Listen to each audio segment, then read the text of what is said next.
ಮೀನರಾಶಿಯ ರಾಶ್ಯಾಧಿಪತಿ ಕೂಡ ಗುರು ಹೌದು. ಮೀನರಾಶಿಯವರಿಗೆ 2026ರ ಗುರು ಸಂಚಾರದ ಫಲಾಫಲಗಳನ್ನು ನೋಡೋಕೆ ಹೋದಾಗ ಈ ರಾಶಿಯವರಿಗೆ ಈಗ ಗುರುಬಲ ಬರ್ತಾ ಇದೆ. 4ರ ಸಂಚಾರ ಗುರು ಇರಲಿಲ್ಲ, 5ರ ಸಂಚಾರ ಗುರು ಇರುತ್ತೆ.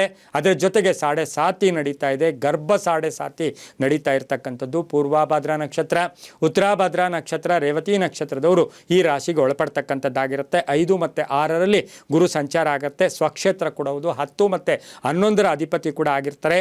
ಹಾಗೆಯೇ 9ರ ದೃಷ್ಟಿ ಇದೆ. ನೋಡಿ ಎಷ್ಟು ಅದೃಷ್ಟ ಕೂಡಿ ಬರ್ತಾ ಇದೆ. ಮೀನ ರಾಶಿಯವರು ಜರ್ಜರಿತ ಆಗಿಬಿಟ್ಟಿರ್ತೀರ.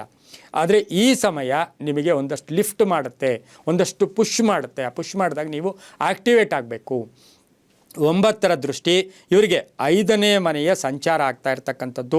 ಇದು ಪೂರ್ವ ಪುಣ್ಯ ಸ್ಥಾನ, ಸಂತಾನದ ಸ್ಥಾನ ಕೂಡ ಹೌದು. ಹಾಗಾಗಿ ಇದನ್ನೆಲ್ಲವನ್ನು ಗಮನಿಸಿ ನೋಡೋಕೆ ಹೋದಾಗ ಆರ್ಥಿಕವಾಗಿ ಚೆನ್ನಾಗಿರುತ್ತೆ, ವ್ಯವಹಾರಗಳು ಚೆನ್ನಾಗಿರುತ್ತೆ, ನಿಂತಿರೋ ಕೆಲಸಗಳು ಪೂರ್ಣ ಆಗುತ್ತೆ, ಆರೋಗ್ಯದಲ್ಲಿ ಚೇತರಿಕೆ ಕಾಣುತ್ತೆ, ಒಂದು ಮನಸ್ಥೈರ್ಯ ಉಂಟಾಗುತ್ತೆ, ಆತ್ಮಗೌರವ ಉಂಟಾಗುತ್ತೆ, ಕೀರ್ತಿ ಪ್ರತಿಷ್ಠೆಗಳಿಗೆ ಭಾಜನರಾಗ್ತೀರಾ. ಎಲ್ಲೋ ಒಂದು ಕಡೆ ಒಂದು ಸಾಧನೆ ಏನೋ ಒಂದು ಮಾಡ್ತೀನಿ ಅಂತಕ್ಕಂಥ ಮನಸ್ಸು ನಿಮಗೆ ಇವಾಗ ಶಕ್ತಿಯನ್ನು ಕೊಡ್ತಕ್ಕಂಥ ಕಾಲ ಕೂಡ ಇದಾಗಿರುತ್ತೆ. ಮಕ್ಕಳ ಸಪೋರ್ಟು, ಹೆಣ್ಮಕ್ಳಾಗಲಿ ಗಂಡು ಮಕ್ಕಳಾಗಲಿ ಈ ಸಮಯದಲ್ಲಿ ನಿಮಗೆ ಭಾಳಷ್ಟು ಸಪೋರ್ಟ್ ಅವರು ಇರತಕ್ಕಂಥ ಸಾಧ್ಯತೆ. ಮಕ್ಕಳಿಂದ ಕೀರ್ತಿ ಪ್ರತಿಷ್ಠೆಗಳಿಗೆ ಭಾಜನರಾಗ್ತೀರಾ. ಯಾರು ನಿಮ್ಮನ್ನು ಎಲ್ಲೋ ಒಂದು ಕಡೆ ಉದಾಸೀನತೆಯಿಂದ ನೋಡಿದಾರೋ ಅವರೇ ನಿಮ್ಮ ಹತ್ರ ಬಂದು ಇವತ್ತಿನ ದಿವಸ ನಮಗೆ ತಪ್ಪಾಯಿತು ಅಥವಾ ನಮ್ಮನ್ನು ಕ್ಷಮಿಸಿ ಅಂತಕ್ಕಂಥ ಸಂದರ್ಭ ಕೂಡ ಒದಗಿ ಬರುತ್ತೆ. ಶಿಕ್ಷಣ ಕ್ಷೇತ್ರದಲ್ಲಿರ್ತಕ್ಕಂಥವ್ರಿಗೆ ಒಳ್ಳೆಯದಾಗುತ್ತೆ, ರಾಜಕೀಯ ವ್ಯಕ್ತಿಗಳಿಗೆ ಒಳ್ಳೆಯದಾಗುತ್ತೆ, ಅರ್ಧಂಬರ್ಧ ದೇವತಾ ಕಾರ್ಯಗಳು ಪರಿಪೂರ್ಣ ಆಗ್ತಕ್ಕಂಥದ್ದು. ರಾಜ ಸನ್ಮಾನ ಏನು ಹೇಳುತ್ತೆ ನೋಡಿ ಶ್ಲೋಕ, ರಾಜ ಸನ್ಮಾನ ಐಶ್ವರ್ಯಂ. ರಾಜ ಸನ್ಮಾನ ಅಂದಾಗ ಐಷಾರಾಮಿ ಊಟ, ಐಷಾರಾಮಿ ಗೃಹ, ಐಷಾರಾಮಿ ಬಟ್ಟೆ, ಐಷಾರಾಮಿ ಆಭರಣ, ಐಷಾರಾಮಿ ಸ್ಥಾನ, ಐಷಾರಾಮಿ ಸೀಟು ಅಂತ ಕೂಡ ಹೇಳುತ್ತೆ. ಹಾಗೆ ಐಶ್ವರ್ಯಂ ಸ್ವಕರ್ಮಶಂ ತಿಮೀಪ್ಸಿತಾರ್ಥಂ ಸದಾ ಸಜ್ಜನ ಸಂಗಮಂ, ಸದಾ ಸಜ್ಜನ ಸಂಗಮಂ ಅಂತ ಹೇಳುತ್ತೆ.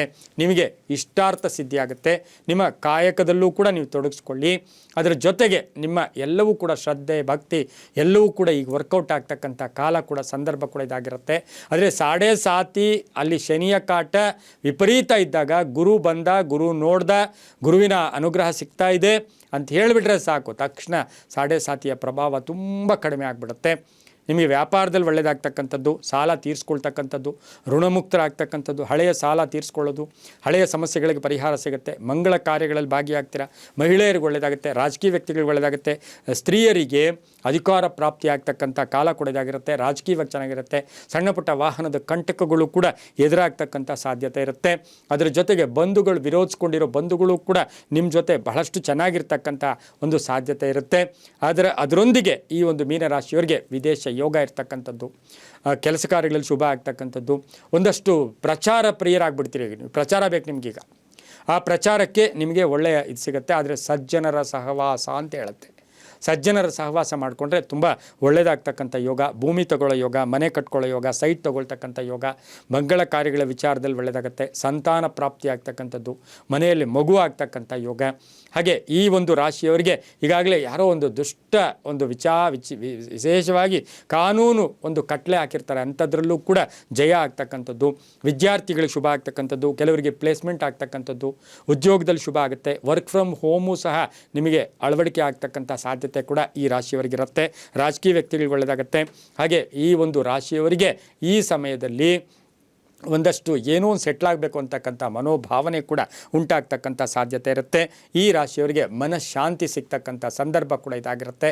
ಸ್ವಲ್ಪ ನಿಮ್ಮ ಕೆಲಸಗಳನ್ನು ನೀವು ಕರೆಕ್ಟಾಗಿ ಮಾಡ್ಕೊಂಡೋಗಿ ಪ್ರಶಾಂತತೆಯಿಂದ ಇರಿ. ಬೇರೆಯವರ ವಿಚಾರ ಬೇರೆಯವರಿಗೆ ಯಾರಿಗೂ ಸಹಿ ಆಗ್ತಕ್ಕಂಥದ್ದು, ಬೇರೆಯವರಿಗೆ ಜಾಮೀನು ಹೋಗ್ತಕ್ಕಂಥದ್ದು ಅಷ್ಟು ಶುಭ ಕೂಡ ಅಲ್ಲ. ಬಂಧು ವರ್ಗದ ವಿಚಾರದಲ್ಲಿ ಹಾಗೆಯೇ ನಿಮ್ಮ ಒಂದು ಶುಭ ಕಾರ್ಯ ಅಥವಾ ನಿಮ್ಮ ಕೈಯಿಂದ ಆದಂಥ ಕೆಲಸ ಕಾರ್ಯಗಳು ಕೀರ್ತಿ ಪ್ರತಿಷ್ಠೆಗಳಿಗೆ ಭಾಜನರಾಗ್ತವೆ. ವ್ಯಾಪಾರಸ್ಥರಿಗೆ ಒಳ್ಳೆಯದಾಗುತ್ತೆ. ಪ್ರತಿನಿತ್ಯ ಓಂ ಗುರುವೇ ನಮಃ, ಏನಿಲ್ಲ ಇಷ್ಟೇ, ಓಂ ಗುರುವೇ ನಮಃ ಈ ಮಂತ್ರ ಜೊತೆಗೆ ಅಜ್ಞಾನ ತಿಮಿರಾಂಧಸ್ಯ ಜ್ಞಾನಾಂಜನ ಶಲಾಕಯ ಚಕ್ಷುರ್ಮಿಲಿತಂ ಏನ ತಸ್ಮೈ ಶ್ರೀ ಗುರುವೇ ನಮಃ ಈ ಮಂತ್ರವನ್ನು ಜಪ ಮಾಡ್ಕೊಳ್ಳೋದ್ರ ಜೊತೆಗೆ ಅಶ್ವತ್ಥ ವೃಕ್ಷ ಅಥವಾ ರಾಗಿ ಮರ ಅಂತ ಕರಿತೀವಿ, ಅಥವಾ ಬಿಲ್ವ ವೃಕ್ಷವನ್ನು ದರ್ಶನ ಮಾಡ್ಕೊಳ್ಳೋದ್ರಿಂದ ತುಂಬ ಒಳ್ಳೆಯದಾಗುತ್ತೆ. ಬಿಲ್ವ ಪತ್ರದ ಎಲೆಯನ್ನು ತಂದು ಮನೆಯಲ್ಲಿ ಇಟ್ಕೊಳ್ಳೋದ್ರಿಂದ ತುಂಬ ಒಳ್ಳೆಯದಾಗುತ್ತೆ. ಹಳದಿ ಛತ್ರಿ ಆಗ್ಬೋದು, ಹಾಗೆ ಪಾದರಕ್ಷೆಗಳಾಗ್ಬೋದು, ಹಾಗೆ ನಿಮಗೆ ಈ ಒಂದು ಸಿಹಿ ದಾನವನ್ನು ಕೂಡ ಗುರುವಾರ ದೇವಸ್ಥಾನದಲ್ಲಿ ಸಾಯಿಬಾಬಾ ದೇವಸ್ಥಾನ ಇರುತ್ತೆ, ರಾಘವೇಂದ್ರ ಸ್ವಾಮಿ ದೇವಸ್ಥಾನ, ಒಂದಷ್ಟು ಸಿಹಿ ತಿಂಡಿಗಳನ್ನು ತಗೊಂಡೋಗಿ ಗುರುವಾರ ಹಂಚಿ ಬಂದಿದ್ದಾದರೆ ತುಂಬ ಒಳ್ಳೆಯದಾಗ್ತಕ್ಕಂಥ ಒಂದು ಸಾಧ್ಯತೆ ಕೂಡ ಈ ಒಂದು ರಾಶಿಯವರಿಗಿರುತ್ತೆ. ಒಟ್ಟಾರೆ ಗುರುಬಲ ಬಂದಿದೆ. ಗುರುಬಲಕ್ಕೆ ಒಂದು ವಿಶೇಷವಾದ ಒಂದು ಅಂಶವನ್ನು ನಾವು ಹೇಳೋಕ್ಕೆ ಹೋದಾಗ ಎಲ್ಲವೂ ಅದೃಷ್ಟ, ಸುಖ, ಶಾಂತಿ, ನೆಮ್ಮದಿ ಎಲ್ಲ ಸಿಗುತ್ತೆ, ಮಾನಸಿಕ ತೃಪ್ತಿ ಇರುತ್ತೆ. ಅದ್ರ ಜೊತೆಗೆ ಸ್ವಲ್ಪ ದಶಾನಾಥನನ್ನು ಕೂಡ ನೀವು ನೋಡ್ಕೊಂಡಿದ್ದೆ ಆದರೆ ತುಂಬಾ ಒಳ್ಳೆಯದಾಗ್ತಕ್ಕಂಥ ಯೋಗ ಮೀನರಾಶಿಯವರಿಗಿರುತ್ತೆ. ತುಂಬ ಒಳ್ಳೆಯದು ಕೂಡ ಆಗುತ್ತೆ. ಒಂದು ಸ್ವಲ್ಪ ತಾಳ್ಮೆಯಿಂದ ಇದ್ದಿದ್ದಾದರೆ ತುಂಬ ಒಳ್ಳೆಯದಾಗ್ತಕ್ಕಂಥ ಸಾಧ್ಯತೆ ಇರುತ್ತೆ. ಒಂದು ಗುರುವಾರ ಸಾಧ್ಯವಾದಷ್ಟು ಒಂಚೂರು ಹಳದಿ ಬಟ್ಟೆ, ತುಂಬ ಅತಿಯಾದ ಕಲರ್ಸನ್ನು ಈ ಸಮಯದಲ್ಲಿ ಯೂಸ್ ಮಾಡೋಕ್ಕೆ ಹೋಗಬೇಡಿ. ಹಾಗೆ ರಾತ್ರಿಯ ಪ್ರಯಾಣಗಳು ಅಷ್ಟು ಶುಭ ಕೂಡ ಅಲ್ಲ. ಮಹಿಳೆಯರಿಗೆ ಬಹಳಷ್ಟು ಗೌರವವನ್ನು ಅರ್ಪಣೆ ಮಾಡಿ, ತುಂಬ ಒಳ್ಳೆಯದಾಗುತ್ತೆ.